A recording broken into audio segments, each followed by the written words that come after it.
Sahabat Hikmah, dari alih penjual kue putu kita beralih ke pengrajin sangkar burung. Sahabat, sangkar-sangkar burung ini merupakan hasil karya seorang pria bernama Priharja. Keterampilannya ini didapatkan dari orang tuanya secara turun-temurun. Sudah 20 tahun lamanya ia mencari nafkah dengan menjual sangkar burung buatannya. Hampir setiap hari Priharja mengumpulkan bahan baku untuk membuat sangkar burung berupa bambu. Meski usianya sudah tidak lagi muda, warga kampung Karangsari, Desa Sindang Asih, Cianjur ini masih mencari dan menempangnya seorang diri. Lantaran bukan kebun yang tak bertuan, bambu-bambu yang ditebang Priharja ini nantinya harus dibayar ke pemiliknya. Kalau capek ya capek, dikarenakan apa, kita kan sebagai kepala keluarga harus memenuhi kebutuhan rumah tangga. Ya saya alhamdulillah dikarenakan niat saya ibadah untuk mencukupi keluarga, alhamdulillah nggak terasa. Menebang pohon bambu yang kulit bambunya bersisik tajam cukup beresiko bagi Priharja. Jika tidak berhati-hati, tangannya bisa tergores terkena bilah bambu.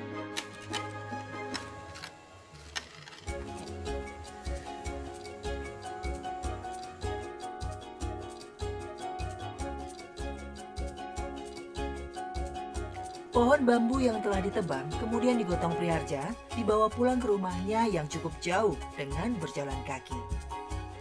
Membawa beban pohon bambu yang cukup berat di pundaknya tentu melelahkan. Perjuangan pencari nafkah yang tak kenal lelah. Dari bambu-bambu itu, Priharja berharap nanti bisa menghasilkan rupiah untuk menghidupi istri dan ketiga anaknya. Untuk membuat sangkar burung, Priharja dibantu istrinya Siti Mariam. Satu sangkar burung bisa mereka selesaikan dalam waktu 1 hingga 2 hari. Biasanya dalam seminggu sudah terkumpul 10 sangkar burung yang siap dijual atau diantar ke pemesannya. Alhamdulillah sekarang mah dikarenakan ya ada namanya juga manusia ya yang berusaha, insya Allah pasti ada jalan gitu. Saya lebih yakin ke Allah yang Maha Kuasa, di mana-mana ada kemauan pasti ada jalan. Proses pembuatan sangkar burung sendiri dimulai dengan menggergaji batang pohon bambu. Setelah itu dibelah dengan menggunakan golok, selanjutnya dipotong kecil-kecil dan langsung diraut dan diamplas agar bersih dari bulu-bulu kulitnya yang tajam. Langkah berikutnya membuat kerangka sangkar sesuai bentuk yang ingin dibuat. Kerangka atas, bawah, dan samping yang sudah jadi lantas disatukan dengan lem atau paku. Untuk memasang jeruji bambunya, Priharja harus melubangi kerangka sangkarnya. Kalau sudah dibor, Siti mulai memasang jerujinya satu persatu. Saat memasang jeruji, Siti menyisakan sedikit ruang untuk pintu sangkar. Setelah itu tinggal memasang piringan dan mengetok cantolan sangkar burungnya. Priharja tinggal melanjutkan pekerjaan Siti dengan mendempul dan mengecat.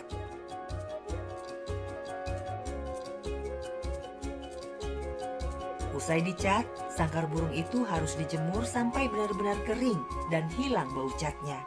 Baru siap untuk dijual. Proses terakhir penjemuran inilah yang biasanya memakan waktu paling lama.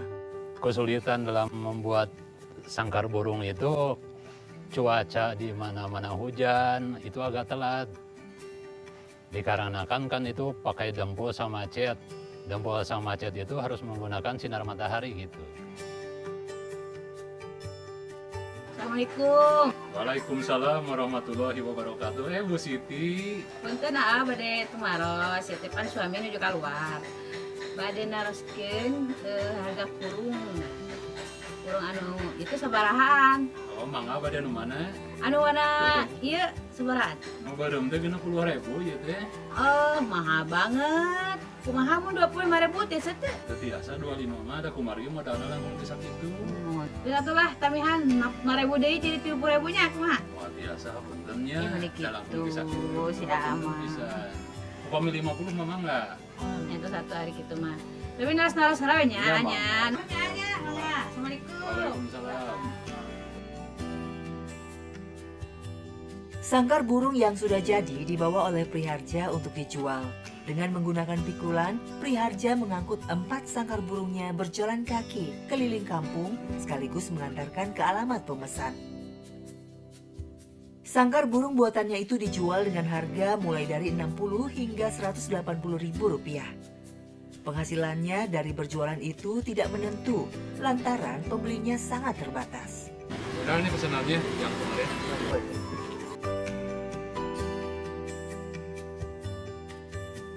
Berapa? 120. Uangnya cuma ada 100, gimana dong? Ya gak apa-apa lah, 100 juga langganan buat kedepannya. Ikhlas ya? Alhamdulillahirrahmanirrahim. Kandangnya bagus, kualitasnya bagus, murah. Pernah aku beli 120 dianggarin 100, saya punya uang 100 ribu. Ya udah, ikhlas. Makanya aku sering beli di Pak Harja mulu. Ada sekitar 5 lah. Perkututut, murai, blackbird, kenari, sama apa jenis-jenis burung semua ada. Meski tidak sesuai harapan, Priharja ikhlas menerimanya. Ia hanya berharap 2 sangkar yang tersisa bisa laku seluruhnya. Memikul dagangannya dan menawarkan keliling kampung membuat Priharja tak kuasa menepis rasa letih.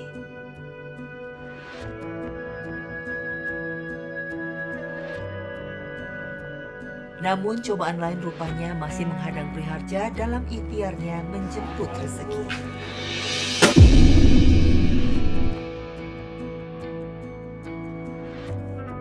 Sangkar burung seharga 100 ribu rupiah yang dikerjakannya dengan susah payah itu rusak tak terselamatkan lagi.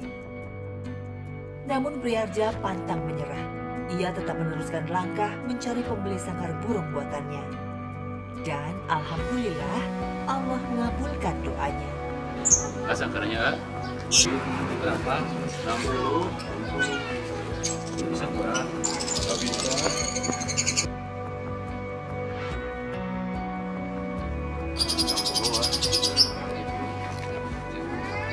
Makasih ya. Alhamdulillah. Makasih ya. Bermaksud mencari pengganti sangkar burungnya yang rusak, Priharja teringat. Tempo hari ada pembeli yang belum membayar lunas sangkar burung yang dibelinya. Priharja pun singgah ke rumah pembelinya dalam perjalanan pulang. Berharap uang pembayaran itu bisa menambah penghasilannya hari itu setelah 1 sangkarnya rusak. Sangkarnya udah dipakai. Gak ada sulitnya. Ada lagi lah. Sahabat, banyak sekali hadis Rasulullah SAW yang menjelaskan mengenai hutang. Maka sebaiknya sesegera mungkin untuk melunasinya. Dari Abdullah bin Umar radhiyallahu anhu, Rasulullah SAW bersabda, "Barang siapa yang mati dalam keadaan masih punya hutang, maka kelak di hari kiamat tidak ada dinar dan dirham untuk melunasinya. Namun yang ada hanyalah kebaikan atau keburukan untuk melunasinya." Hadis riwayat Ibnu Majah. Melihat Priharja yang bekerja banting tulang bagi keluarganya, Siti Maryam turut membantu meringankan beban suaminya itu. Sehari-hari ia turut bekerja dengan mencari kroto untuk dijual sebagai pakan burung. Kroto diperolehnya di pohon-pohon di kebun. Dengan sabar, Siti menyusuri satu kebun ke kebun lainnya. Dari satu pohon ke pohon lain, mengumpulkan kroto demi sesuap nasi. Bahkan saya mau cari kroto juga, saya keliling-keliling gak ada krotonya. Disitulah saya sedih sekali, Pak. Ya sebenarnya kalau nyari kroto itu susah, apalagi sama istri saya gitu. Kasihan sebenarnya saya melihat istri saya. Kroto yang dikumpulkannya itu biasanya dipesan oleh tetangga-tetangga Siti yang gemar memelihara burung. Satu kantong kira-kira 1 ons dijualnya dengan harga Rp10.000. Ya kalau masalah kesulitan Pak ya, saya kalau suami lagi sepi ya jualan Pak, kadang sedih saya. Jangankan untuk beli ini itu gitu ya Pak ya, saya mikirin sehari-hari aja di rumah untuk beli beras aja susah kadang. Ya kalau dia sebut cukup ya gimana ya, dicukup-cukupin aja, dikarenakan apa ya, dijalani aja sama bersyukur gitu kepada Allah. Kroto yang sudah terkumpul pun segera diantarkannya kepada pemesan. Assalamualaikum, Kang Mang. Waalaikumsalam. Ini pesanannya udah ada. Ibu makasih ya. Mempunyai keterampilan tangan hingga bisa membuat sangkar burung menjadi salah satu berkah yang disyukuri oleh Priharja. Keterampilan yang dimilikinya masih bisa digunakannya untuk menghidupi keluarga, meski masih pas-pasan. Bentuk rasa syukurnya itu diwujudkan Priharja dengan selalu beribadah dimanapun ia sedang berada.